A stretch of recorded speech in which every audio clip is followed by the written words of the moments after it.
Hi everyone, आज की session में हम लोग और भी कुछ मेमोरी बेस्ड प्रॉब्लम कर लेंगे जो इस बार CSIR नेट एग्ज़ाम में आया था। मैंने ऑलरेडी 25 क्वेश्चन डिस्कस किया था, तो इस लेक्चर में और भी कुछ क्वेश्चन देख लेंगे। जैसे एक क्वेश्चन क्लासिकल मैकेनिक्स से था कि for a one dimensional rigid rod is inside in A sphere such that it's ends always touches the surface of the sphere. तो क्या है कि एक स्फीयर के अंदर एक रॉड था जो क्या कर रहा है कि ऑलवेज टच कर रहा है इस स्फीयर के सरफेस पे। ठीक है, ये जो सरफेस है इसमें ऑलवेज टच कर रहा है।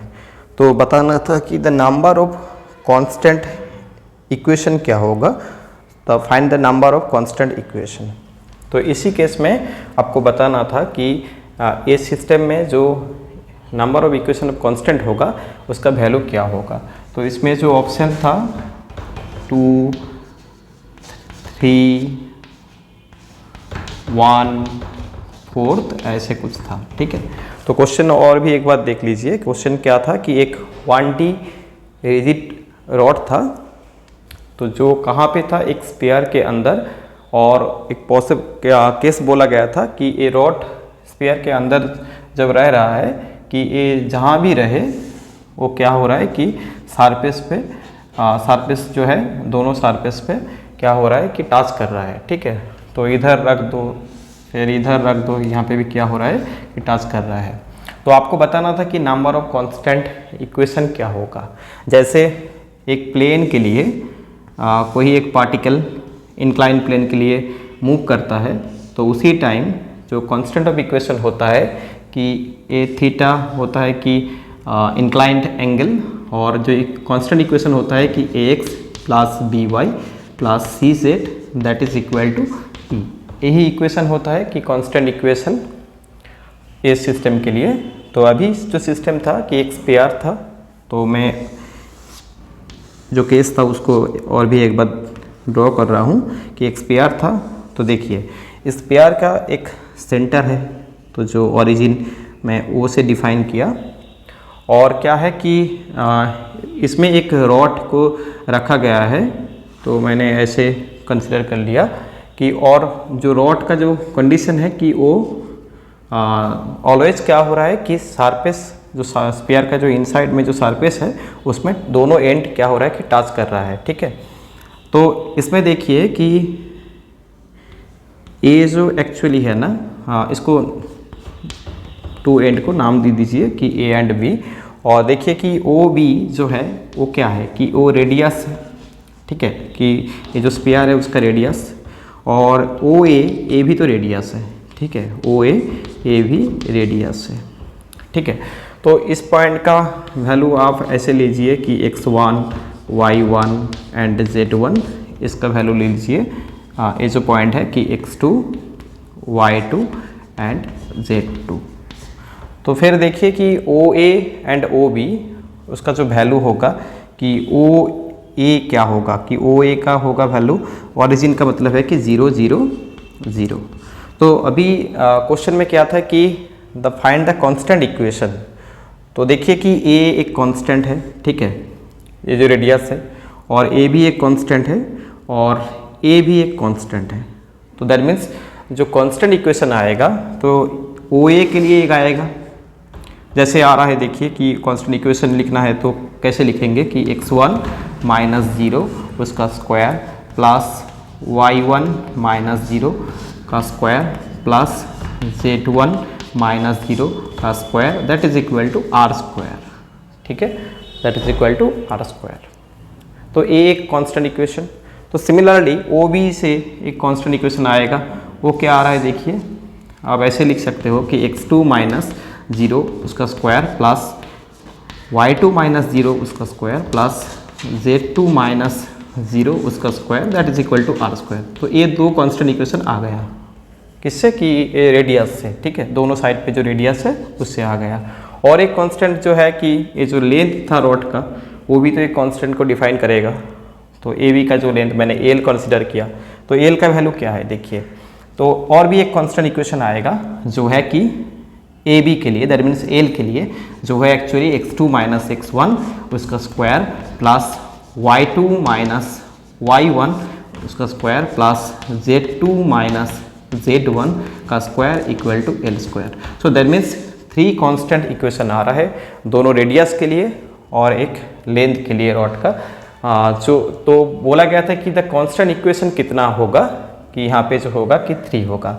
और भी ऐसे केस आपने स्टडी किया है पहले भी कि एक 3D बॉक्स में, 3 डायमेंशनल बॉक्स में कोई एक पार्टिकल मूव करता है तो उसी टाइम जो कांस्टेंट इक्वेशन होता है, तो आप ऐसे मान लीजिए कि इसका जो डायरेक्शन है x और इसका जो डायरेक्शन है y और इसका जो डायरेक्शन है z, तो उसी टाइम इसको कुछ जीरो कंसिडर करें कि ओरिजिन है ये, तो आपको क्या आता था कि कांस्टेंट इक्वेशन कि पार्टिकल 0 से x यही तक रह सकता है, 0 से y भी रह सकता है, 0 से z भी रह सकता है, तो यहाँ पे भी कांस्टेंट इक्वेशन आता है। ठीक है, तो जैसे मैंने प्लेन के लिए बोला है कि प्लेन के लिए एक ही कांस्टेंट इक्वेशन आता है जो है कि प्लेन का equation ax plus by plus cz equal to something कुछ कांस्टेंट। ठीक है, तो ऐसे ये जो केस था इसमें जो कांस्टेंट ऑफ इक्वेशन आएगा वो क्या होगा कि 3 होगा।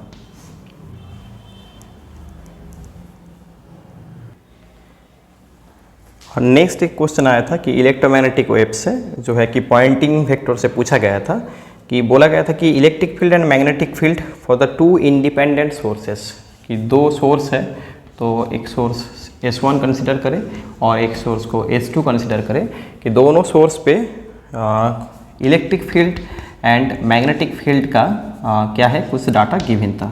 तो ऐसा करिए कि सेकेंड में जो था electric field E2 and magnetic field जो था कि B2, तो ये सारे गिवन था जैसे कि E of alpha I cap plus beta of J cap, ये फर्स्ट सोर्स के लिए इलेक्ट्रिक फील्ड, एंड उसके साथ जो मैग्नेटिक फील्ड गिवन था फर्स्ट सोर्स के लिए वो क्या था कि B ऑफ के कैप, एंड E2 जो था S2 के लिए जो वो क्या था कि E of I cap, and B2 vector जो था क्या है कि माइनस ऑफ 2B ऑफ के कैप। तो 2 इंडिपेंडेंट सोर्स के लिए electric field and magnetic field given था। तो क्वेश्चन क्या था, क्वेश्चन में बोला गया था कि पॉइंटिंग वेक्टर इससे रिलेटेड करके 2 सोर्स के लिए जो पॉइंटिंग वेक्टर का जो डायरेक्शन है, तो पॉइंटिंग वेक्टर का जो डायरेक्शन है दैट मीन्स एस जो वेक्टर होता है कि पॉइंटिंग वेक्टर, तो उसका जो डायरेक्शन है वो क्या है कि उसका डायरेक्शन क्वेश्चन में गिवन था कि वो आ रहा है आई कैप प्लस जे कैप इसके बराबर। तो आपको बताना था कि यहाँ पे जो कांस्टेंट यूज हो रहा है कि अल्फ़ा एंड बीटा, ये जो कांस्टेंट यूज हो रहा है तो उसमें आपको बताना था कि यहाँ पे ये अल्फ़ा एंड बीटा के अंदर क्या रिलेशन आएगा, अल्फ़ा एंड बीटा के अंदर क्या रिलेशन आएगा। तो देख लेते हैं कि क्या आ रहा है। ठीक है, तो देखिए कि क्वेश्चन क्या था कि मैं और भी एक बार बोल रहा हूँ कि 2 इंडिपेंडेंट सोर्स था जिसमें electric field and magnetic field given था, ऐसे करके रखा गया था, और जहाँ पे अल्फ़ा एंड बीटा के फॉर्म में गिवन था। ठीक है, अल्फ़ा बीटा जो है कि कांस्टेंट, तो बोला गया था कि उससे रिलेट करके जो पॉइंटिंग वेक्टर आ रहा है उसका जो डायरेक्शन है, पॉइंटिंग वेक्टर का जो डायरेक्शन है, इसका जो डायरेक्शन है वो क्या है कि आई cap plus J cap along है। तो बताना था कि relation between alpha and beta, तो इस डायरेक्शन कब होगा, तो अल्फ़ा एंड बीटा के अंदर कुछ रिलेशन था ऐसे alpha plus beta minus 2 that is equal to 0, या alpha minus beta plus 2 equal to 0, या alpha plus beta plus 2 equal to 0, ऐसे करके 4 ऑप्शन ऐसा कुछ था। ठीक है, तो इसको सॉल्व करने के लिए क्या चाहिए, देखिए कि पहला तो क्या है कि पॉइंटिंग वेक्टर क्या होता है। पॉइंटिंग वेक्टर होता है कि S vector equal to E cross H. ठीक है, E vector cross H vector, यहाँ पे ई जो होता है electric field vector and H जो होता है कि मैग्नेटिक फील्ड वेक्टर। तो फिर देखिए कि इसमें तो बी यूज किया गया है, तो बी इक्वल टू होता है कि म्यू एच, तो यहाँ पे आप इसको ए भी लिख सकते हो कि E cross B under mu naught. ठीक है, तो फिर देखिए कि जो डायरेक्शन होगा, तो डायरेक्शन क्या होगा, तो ये तो पॉइंटिंग वेक्टर का वैल्यू है। ठीक है, पॉइंटिंग वेक्टर है ये, इसी से ही पॉइंटिंग वेक्टर को कैलकुलेट किया जाता है, बट आपको देखना है डायरेक्शन। तो पॉइंटिंग वेक्टर का जो डायरेक्शन होगा, so direction of pointing this vector, so pointing vector का जो डायरेक्शन होगा तो क्या होगा, वो तो actually direction of E cross B ही होगा, ठीक है। तो देखिए, तो इस सोर्स के लिए पहले कैलकुलेट करें कि इसमें जो पॉइंटिंग वेक्टर आ रहा है तो S1 जो आ रहा है, इसमें जो पॉइंटिंग वेक्टर आएगा वो S1 कंसिडर करें, और सेकेंड सोर्स में जो पॉइंटिंग वेक्टर आ रहा है उसको S2 कंसिडर करें। तो फर्स्ट सोर्स में जो पॉइंटिंग वेक्टर आ रहा है उसका डायरेक्शन क्या होगा, तो दैट मीन्स फर्स्ट सोर्स के लिए जो डायरेक्शन ऑफ पॉइंटिंग वेक्टर होगा वो क्या होगा कि E1 का डायरेक्शन ऑफ B1 का डायरेक्शन, ठीक है। क्रॉस कर दीजिए तो इसमें क्रॉस प्रोडक्ट आपको आसानी से आ जाएगा। देखिए आता है शायद, तो E of alpha of I cap plus that is beta of J cap and cross of multiply of B K cap, ठीक है। और इसको थोड़ा सिंप्लीफाई कर लीजिए तो क्या आ रहा है, देखिए कि यहाँ पे जो आ रहा है कि beta sorry this is B of E, and यहाँ पे आएगा कि आई क्रॉस के, तो आई क्रॉस के का मतलब है कि देखिए कि साइक्लिक रूल जो होता है कि आई के बाद में जे आता है, जे के बाद के आता है, तो अभी आ रहा है कि आई क्रॉस के, तो ये एंटी क्लॉकवाइज हो रहा है, तो that means minus of alpha of J cap आएगा, ठीक है। आई क्रॉस के है तो प्लस क्या होगा जे क्रॉस के, तो जे क्रॉस के साइक्लिक रूल ही है तो ठीक ही है, तो क्या होगा कि plus beta of I cap आएगा। तो ये आ गया कि ये वैल्यू जो आ रहा है ये क्या है कि Poynting vector for the first source, and then the second source के लिए भी कैलकुलेट करेंगे तो क्या आएगा, देखिए कि अभी जो आएगा कि E2 cross B2, so that means E of I cap cross of minus of 2B of के कैप, तो आई क्रॉस के, तो फिर देखिए कि एंटी क्लॉकवाइज हो रहा है, एंटी क्लॉकवाइज ना बोल के कि साइक्लिक नहीं हो रहा है, मतलब आई के बाद जे आना चाहिए था, तो अभी आई क्रॉस के आ रहा है, तो इसका वैल्यू क्या आता है कि minus of J, so minus यहाँ पे एक माइनस ऑलरेडी है तो माइनस माइनस प्लस, सो क्या आ रहा है कि 2EV ऑफ जे कैप आ रहा है, ठीक है। तो फर्स्ट सोर्स के लिए जो पॉइंटिंग वेक्टर है ये डायरेक्शन ऐसा है, और सेकंड सोर्स के लिए जो डायरेक्शन है वो ऐसा है। तो देन देखिए कि जो नेट जो पॉइंटिंग वेक्टर आएगा, तो नीट जो पॉइंटिंग वेक्टर आएगा उसका डायरेक्शन क्या होगा, तो एस कैप और वैल्यू भी बोल सकते हो कि S1 का वैल्यू प्लस S2 का वैल्यू, ठीक है। तो इक्वल टू क्या होगा, देखिए कि ये टर्म इससे ऐड हो जाएगा, तो ऐड होने से क्या आ रहा है, देखिए कि EB जो टर्म है एक ये तो कॉमन है दोनों पे, तो उसको बाहर रख दीजिए, तो क्या आ रहा है देखिए कि EB बाहर आ गया, और इसमें जो आ रहा है कि बीटा आई कैप, अंदर जो आ रहा है कि बीटा आई कैप, और देखिए कि जे कैप यहाँ पे भी है यहाँ पे भी है, तो क्या होगा कि 2 माइनस ऑफ अल्फा प्लस क्या आ रहा है 2 माइनस ऑफ अल्फा, इसको सेकेंड ब्रैकेट दीजिए, और इसमें जो आ रहा है कि जे कैप आ रहा है, ठीक है। तो ये आ गया।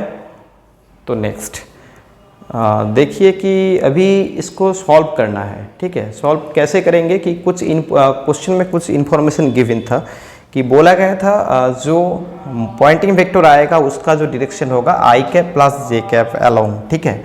तो कंपेयर कर दीजिए, जो क्वेश्चन में था उसको कंपेयर करेंगे, तो उसमें जो आ रहा है देखिए कि वहाँ पे जो डायरेक्शन बोला गया था पॉइंटिंग वेक्टर का वो क्या था कि S cap equal to I cap plus J cap, तो वही तो आ रहा है यहाँ पे।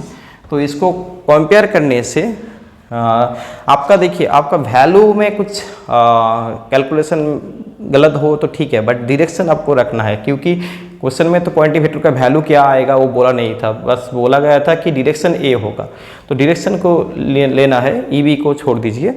तो देखिए कि इसके अंदर जो आ रहा है, तो आई के अंदर आई के जो कंपोनेंट आ रहा है, सो क्या है वो क्या है कि बीटा, सो यहाँ पे क्या आ रहा है कि 1, तो कंपेयर करने से दोनों पे, तो बीटा क्या आ रहा है, बीटा आ रहा है 1 एंड 2 माइनस अल्फा ए आ रहा है 1, तो दोनों पे कंपेयर करिए, ए आ रहा है आपका पॉइंटिंग वेक्टर का वैल्यू, बट उसको आपको देखना है डायरेक्शन, क्योंकि क्वेश्चन में डायरेक्शन बोला गया था पॉइंटिंग वेक्टर का। तो कंपेयर करने से बीटा इक्वल टू आ रहा है 1 and 2 minus alpha equal to आ रहा है 1।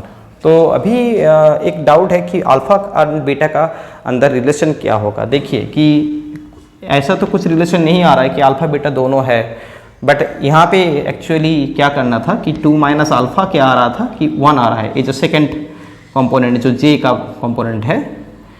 तो अभी क्या आ रहा है कि 2 माइनस अल्फ़ा इक्वल टू 1 आ रहा है, तो 1 तो अभी मिल रहा है बीटा, तो ये भी लिख सकते हो ना कि बीटा के रिप्लेस में 1 के रिप्लेस में बीटा कर सकते हो, क्योंकि बीटा अभी आ रहा है 1, तो 1 जो वहाँ पे था वहाँ पे बीटा लिख सकते हो। तो क्या आ गया, तो देखिए यहाँ पे कि 2 minus alpha equal to beta आ गया।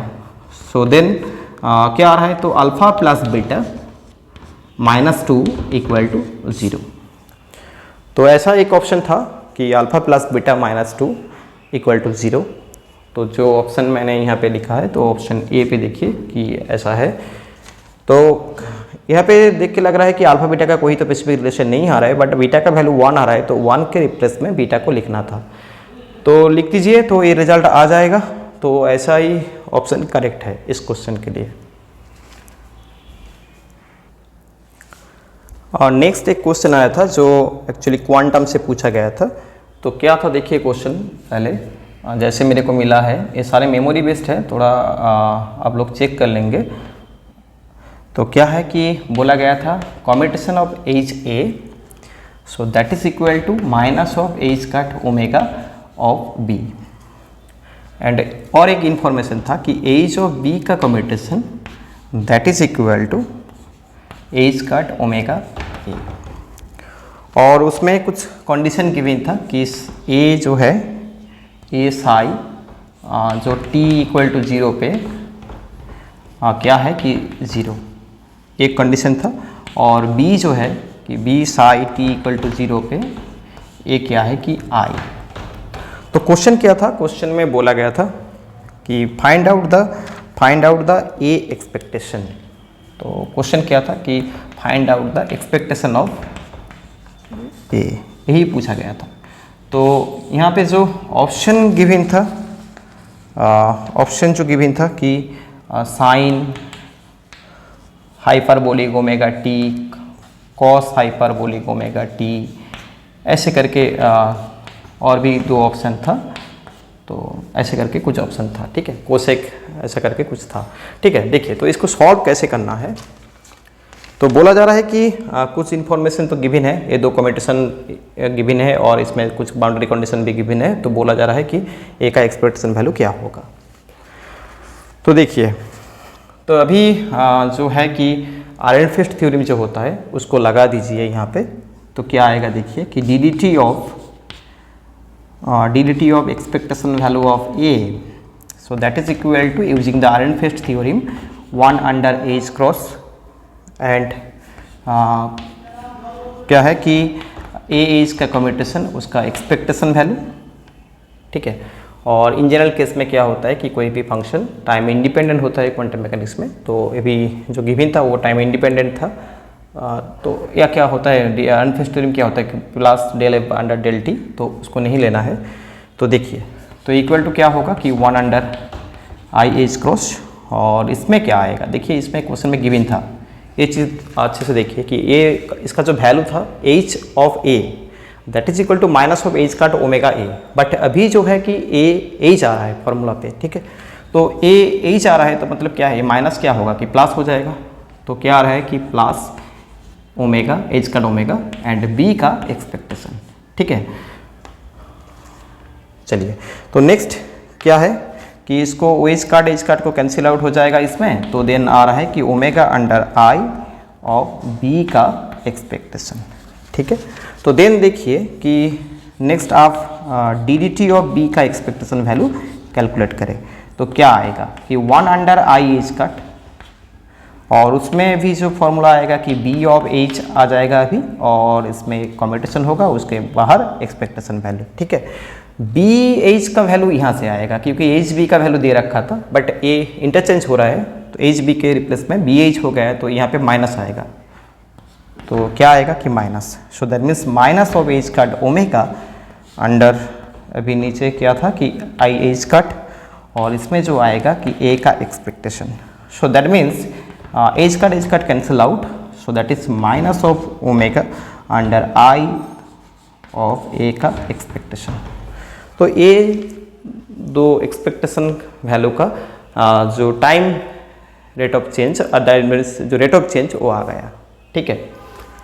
बट आपको जो क्वेश्चन में पूछा गया था कि ए का एक्सपेक्टेशन वैल्यू क्या होगा, तो देखिए कि इसको मैंने और भी एक बार टाइम से डेरिवेटिव करे तो क्या आएगा कि d2 ऑफ ए का expectation under dt square, so that is omega under I तो पहले आ रहा था, और एक बार जो आएगा कि dt ऑफ b का एक्सपेक्टेशन, क्योंकि a वाला टर्म तो रहेगा पहले से, और यहाँ पे एक बार dt लगा रहा हो तो लग रहा है तो यहाँ पे भी dt आएगा। तो चलिए, तो इसको थोड़ा जो वैल्यू मिल रहा था, ये जो वैल्यू मिल रहा था उसको यूज कर दीजिए यहाँ पे। तो क्या आएगा देखिए कि ओमेगा अंडर आई तो आ रहा था पहले से, और इसका जो वैल्यू यहाँ पे मिल रहा था कि माइनस ऑफ ओमेगा अंडर आई, और उसमें क्या था कि ए का एक्सपेक्टेशन, ठीक है। तो क्या आ रहा है देखिए कि आई स्क्वायर का वैल्यू -1 होता है, और माइनस यहाँ पे एक आ रहा है तो माइनस माइनस कैंसिल आउट हो जाएगा। तो जो आ रहा है कि ओमेगा स्क्वायर ऑफ ए, क्या आ रहा है कि ओमेगा स्क्वायर ऑफ ए का एक्सपेक्टेशन, दिस एक्सपेक्टेशन, ओके। तो देखिए कि एक डिफरेंशियल इक्वेशन आ गया कि d2 of A expectation under dt square equal to omega square A. तो ये जो इक्वेशन है इसको सॉल्व करने से आपको क्या मिलेगा, ए का एक्सपेक्टेशन वैल्यू मिल जाएगा। तो उसमें कुछ कांस्टेंट आएगा, उसमें ये जो बाउंड्री कंडीशन गिवन था उसको पुट करना था, उसको रख के आपको निकलना था बाउंड्री कंडीशन लगा के कांस्टेंट को, तो देन आपको जो मिल जाता कि ए का एक्सपेक्टेशन वैल्यू क्या होगा। तो वो भी देख लेते हैं, और थोड़ा ये देख लीजिए पहले। जो डिफरेंशियल इक्वेशन आ रहा था उसमें आप कैलकुलेशन करने से जो ए का एक्सपेक्टेशन वैल्यू आएगा ऐसे फॉर्म आएगा, ठीक है। तो देखिए कि ये तो आ गया ए का एक्सपेक्टेशन वैल्यू, बट आपको पूछा गया था ऑप्शन में कि sine hyperbolic omega T, cos hyperbolic omega T, ऐसे फॉर्म में। तो इसको थोड़ा क्या करना है कि बाउंड्री कंडीशन जो था उसको यूज़ करना है। तो एक बाउंड्री कंडीशन ऐसा था कि एट t इक्वल टू 0 पे क्या हो रहा था कि ए का एक्सपेक्टेशन वैल्यू 0। तो पहले ये बाउंड्री कंडीशन आप पुट करेंगे तो क्या आ रहा है देखिए कि ए का जो एक्सपेक्टेशन वैल्यू आएगा, तो यहाँ पे आएगा कि टू द पावर ऑफ 0, और यहाँ पे आएगा A to the power minus of 0। तो ठीक है, तो इसको आप ऐसे लिख सकते हो कि ए का expectation value that is equal to C3 of sine of hyperbolic omega T. तो क्योंकि C1 जो है कि -C2 ऐसे आएगा, ठीक है। ये कंडीशन पुट करने से C1 क्या होगा कि माइनस ऑफ C2 से इक्वल होगा, और साइन ऐसे लिख रहा है हमने यहाँ पे यूज़ कर रहे हो, साइन को यूज इसलिए कर रहा हूँ कि sine hyperbolic x equal to क्या होता है कि e to the power x plus minus of e to the power minus X under 2। तो ये जो फॉर्म होता है ना, तो इसको मैंने यूज़ किया, sine of hyperbolic x equal to e to the power x minus of e to the power minus X under 2। इसको यूटिलाइज करके ये वाला फॉर्म आ जाएगा, और एक कांस्टेंट आएगा, उसको मैंने एक डिफरेंट कांस्टेंट कंसिडर किया कि C3। तो चलिए, तो ये तो आ गया है ए का एक्सपेक्टेशन वैल्यू, बट अभी जो डाउट है कि ए क्या होगा, C3 क्या होगा।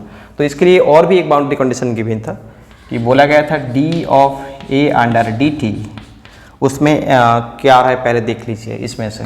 तो d अंडर dt क्या आ रहा है कि इसको डिफरेंशिएट करेंगे तो क्या आएगा कि ओमेगा ऑफ C3 साइन आ जाएगा cos hyperbolic of omega T, और दैट इज इक्वल टू क्या आएगा, ए तो पहले कैलकुलेट किया था ना मैंने अभी कि d of A expectation under dt, वो क्या आ रहा था कि omega under I of b का एक्सपेक्टेशन, यही आ रहा था। पहले यही कर रहा था हम लोग, अभी देख लीजिए ये आ रहा था पहले।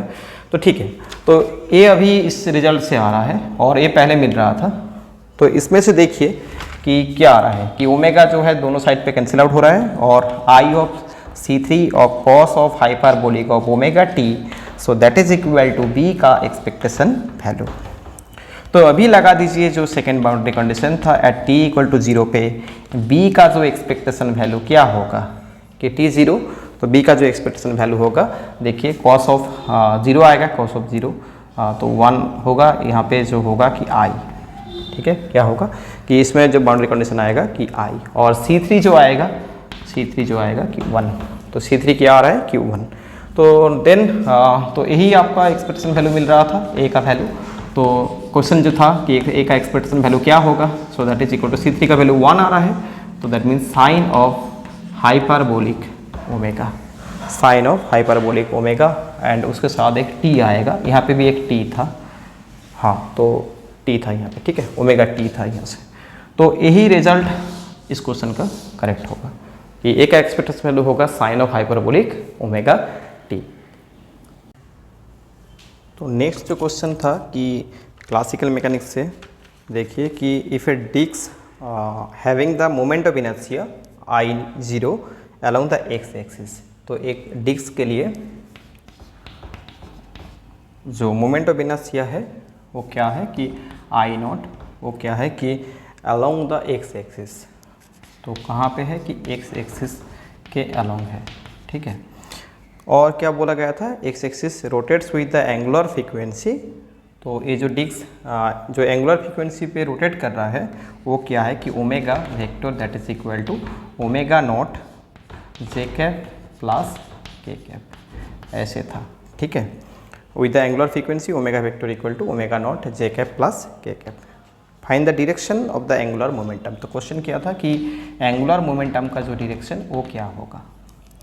देखिए तो पहले तो क्या है कि डिस्क के लिए जो मोमेंट ऑफ इनर्शिया का वैल्यू जो होता है कि m0r² हो या कुछ भी हो, तो डायरेक्शन आपको यहाँ पे है कि कैलकुलेट करना नहीं है कि वैल्यू क्या होगा। तो जो है कि मोमेंट ऑफ इनर्शिया क्या था कि एक्स के डायरेक्शन में था, ठीक है। तो अभी बताना था कि एंगुलर मोमेंटम क्या होगा। तो एंगुलर मोमेंटम क्या होता है कि एल वेक्टर इक्वल टू होता है कि r cross p, the moment of momentum. So that means जो है यहाँ पे r वेक्टर क्रॉस p का मतलब होता है कि m ऑफ v, ठीक है, mass into velocity, linear momentum. So that means r cross, इसको लिख सकते हो कि m of v equal to होता है कि ओमेगा क्रॉस r वेक्टर। और बोला गया था कि r का जो डायरेक्शन है वो क्या है कि x के अलोंग, क्योंकि मोमेंट ऑफ इनर्शिया का डायरेक्शन क्या है कि x के अलोंग था। सो दैट मीन्स आप इसको x के अलोंग कंसिडर करें और m को बाहर लेके आइए, m एक scalar quantity. So then cross of क्या है कि ओमेगा, ओमेगा का जो डायरेक्शन है तो ओमेगा नॉट को भी बाहर लेके आइए क्योंकि ये भी कांस्टेंट है। तो ओमेगा नॉट m बाहर आ गया और यहाँ पे क्या आएगा कि इसको पहले कर लीजिए कि j cross sorry this is j plus K cap, ये डायरेक्शन था ओमेगा का, और इसके साथ r का जो डायरेक्शन होगा वो क्या है कि x कैप, ठीक है। तो देन देखिए कि क्या आ रहा है कि ओमेगा नॉट ऑफ m ये बाहर आ गया, तो x कैप क्रॉस प्रोडक्ट इसमें क्या आ रहा है देखिए। पहले ये अंदर में जो है इसको पहले करिए, तो इसको थोड़ा तो इसमें i कैप कंसिडर करें क्योंकि यहाँ पे j के फॉर्म में था, तो इसको i कंसिडर करें x के along, that means i cap. तो क्या आ रहा है कि j क्रॉस के i, so that means j के बाद k आना चाहिए था, जो साइक्लिक रूल होता है, तो j क्रॉस i आ रहा है, तो दैट मीन्स क्या होगा कि माइनस ऑफ k कैप, और k cross i that is सही, ठीक है, तो क्या साइक्लिक ही है, तो k के बाद i आता है, तो क्या है कि प्लस j कैप, ये आ गया। तो देन क्या है कि मैंने इसमें i cap sorry this is तो देन इसको मल्टीप्लाई करना था। तो देखिए कि ओमेगा नॉट ऑफ m, तो क्या आ रहा है कि i क्रॉस k, तो i के बाद j आना चाहिए था, तो क्या होगा कि माइनस माइनस से प्लस और j के बाद आएगा यहाँ पे, और i से j क्रॉस प्रोडक्ट होगा तो क्या होगा कि k कैप। तो जो देखिए कि जो एंगुलर मोमेंटम का जो डायरेक्शन है j cap plus k cap, तो जो एक्चुअली ओमेगा का डायरेक्शन था वही एंगुलर मोमेंटम का भी डायरेक्शन होगा। तो बोला गया था कि एल का डायरेक्शन क्या होगा, तो जो ओमेगा का डायरेक्शन है वही होगा, तो ऑप्शन में j प्लस के कैप ऐसे करके कुछ अरेंजमेंट था, तो जो रिजल्ट होगा कि j cap plus K cap का डायरेक्शन होगा एंगुलर मोमेंटम का डायरेक्शन। सिर्फ डायरेक्शन पूछा गया था, तो इसलिए इसका जो रिजल्ट होगा कि सेम होगा ओमेगा का डायरेक्शन से। नेक्स्ट जो प्रॉब्लम है इलेक्ट्रोस्टैटिक्स से, potential at a surface of a spherical cavity, जो गिवन था कि एक बाउंड्री वैल्यू, ये प्रॉब्लम था कि V B equal to cos square of theta under 2, तो क्या है कि potential at surface of spherical cavity जो है कि V V equal to V not cos square theta under 2। तो find the potential at R equal to, question क्या था कि पोटेंशियल कैलकुलेट करना था at R equal to R under 2। तो इस पॉइंट पे कैलकुलेट करना था, जो क्या है कि जो पॉइंट कहाँ पे है कि distance from the centre, centre से आर अंडर 2 पॉइंट पे कैलकुलेट करना था। ठीक है, और if the cavity has the zero charge density, और बोला गया था जो कैविटी है उसका जो चार्ज डेंसिटी है वो जीरो है। तो देखिए पहला जो है कि तो जो है कि वी ऑफ इन जो होता है पोटेंशियल, जो क्या होता है कि जो जनरल फॉर्म होता है sum over A N of R to the power N of P N of cos of theta under 2, जहाँ पे ये जो पी एन वाला टर्म है एक क्या है कि लीजेंड्री पॉलिनोमियल, और यहाँ पे जो है कि आर जो है यहाँ पे पहले आर जो है R equal to capital R करेंगे तो क्या आएगा कि sum over of A N R to the power N, और इसमें आएगा कि V N, so that is equal to V not cos square of theta under 2। तो ए पहले गिवन था। ठीक है, तो फिर क्या करना था कि कॉस स्क्वायर थीटा अंडर 2 को लीजेंड्री पॉलिनोमियल के फॉर्म में लिखना है, क्योंकि इसमें तो फिर आप कंपेयर कर पाओगे। तो लीजेंड्री पॉलिनोमियल का जो फॉर्म होता है कॉस स्क्वायर थीटा अंडर 2, ये जो होता है कि 2 of P2 plus P not under 3, ये होता है Legendary polynomial of cos square theta under 2 का वैल्यू। पॉलिनोमियल के फॉर्म में Pn के फॉर्म में P2 प्लस P0 अंडर 3, और P2 के साथ क्या होता है कि 2। तो यही लगाना था। तो देन यहाँ पे कंपेयर करेंगे तो क्या है, तो फिर ए नॉट का वैल्यू तो फिर था कि वी नॉट अंडर 3, और A2 का जो वैल्यू था इसमें कंपेयर करने से जो आ रहा है कि 2 V not under 3 R square. So then आपको करना था कि V ऑफ जो R theta, potential of R theta के फॉर्म में लिखेंगे तो क्या आएगा कि V not under 3 A not का वैल्यू एंड A2 का जो वैल्यू है कि 2 V not under 3 R square, और उसके साथ आर स्क्वायर आएगा, आर स्क्वायर ऑफ जो आएगा जो और जो आएगा यहाँ पे 3 of cos square of theta under 2 -1 और इसके अंदर 2।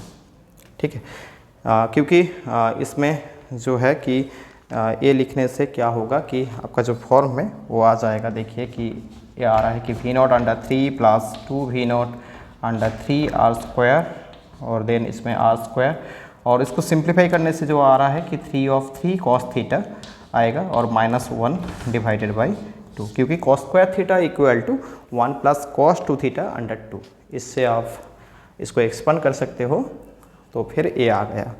तो देन आपको बोला गया था कि ये तो पोटेंशियल का फॉर्म आ गया, ठीक है, बट आपको बोला गया था at R equal to R under 2 पे, तो यही क्वेश्चन था। ठीक है, तो स्मॉल आर के रिप्लेस में कैपिटल आर बाई 2 आपको लिखना है। तो क्या आ रहा है देख लीजिए थोड़ा। तो देखिए बोला गया था R equal to R under 2 पे, तो वी जो आ रहा था R not this is V not under 2 आ रहा था पहला। तो नेक्स्ट जो टर्म आ रहा था कि V not under 6 of 1 plus 3 under 2 of cos theta.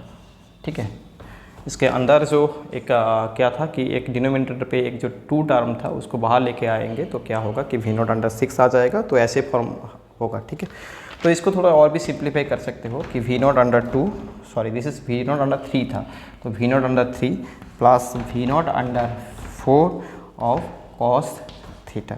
So then V of R under 2, so that is equal to v naught under 3 of 1 plus cos of theta under 2।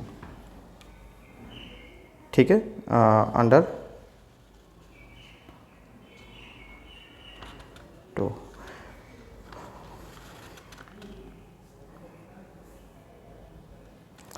Okay, थोड़ा simplify आप लोग भी कर लीजिए कि कोई calculation में हो सकता है कि मिस्टेक भी हो सकता है, इसमें थोड़ा कुछ डाटा में मिसिंग है शायद। आगे जो लिखा था उसमें कुछ ये थोड़ा कैलकुलेशन कर लीजिए। जो जैसा फॉर्म ऐसे हो रहा है तो ऐसे एक फॉर्म आएगा इसका रिज़ल्ट।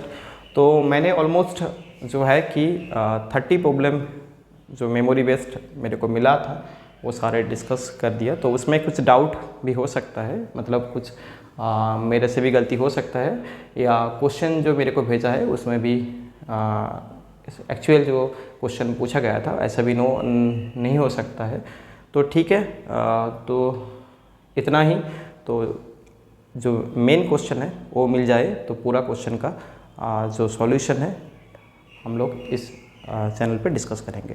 तो अभी इतना ही, बाय।